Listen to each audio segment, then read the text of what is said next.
বাঁকুড়া জেলার জয়পুর বন দপ্তরের সাফল্যে অবৈধভাবে কাঠ পরিবহন করতে গিয়ে বন দপ্তরের জালে একটি কাঠ বোঝাই 6 চাকার লরি গ্রেপ্তার চালক। যদিও পরে ব্যক্তিগত বন্ডে চালককে ছেড়ে দেওয়া হয়, কিন্তু সিজ করা হয় লরিটিকে।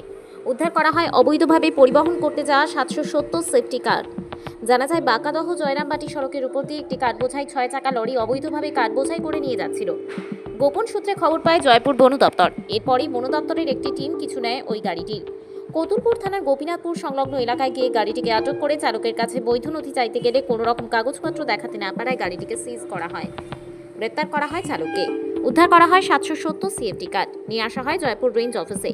এরপর চালককে দীর্ঘ জিজ্ঞাসাবাদ করার পর ব্যক্তিগত বন্ডে ছেড়ে দেওয়া হয় চালককে। তবে কে বা কারা এই কার চুরির সঙ্গে জড়িত তা তদন্ত শুরু করেছে জয়পুর বন দপ্তর।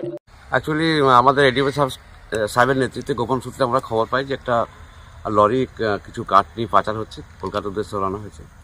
তো আমরা জয়পুর এবং কতুলপুর পুলিশের সাহায্য নিয়ে গাড়িটা আমরা কুচাকলবিটে গোপীনাথপুরে আমরা গাড়িটাকে ধরি এবং আমরা ধরে তারপরে আমরা কাগজ দেখার চেষ্টা করি যে কী বইটা কী কাগজপত্র আছে।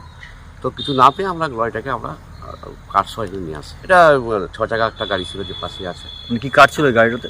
শাল ফাইল।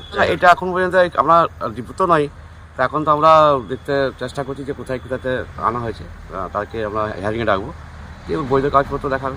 মানে এখানে প্রায় 25 MQ মাল আছে আর লক্ষাধিক টাকা। কিভাবে জানতে পারলেন আপনাদের এই কাঠ পাচার হচ্ছে? গোপন সূত্রে আমাদের কাছে খবর ছিল সত্য। উদ্দেশ্য বলতে পাচার হচ্ছিল শাল কাঠ। অ্যাকচুয়ালি শাল কাঠটা তো আমাদের ফরেস্টে মানে অ্যাকচুয়ালি এটা কারো নয়। শাল কাঠ তো পাবলিকের হলো পারমিশন, কাটার কোনো পারমিশন নেই। সেক্ষেত্রে আমরা মনে করলাম যে এটা অবৈধ মালই আছে। কালকে কটার সময়? কালকে দুপুর 2টার সময় গোপীনাথপুরে আমরা এটা অ্যাটাক করি।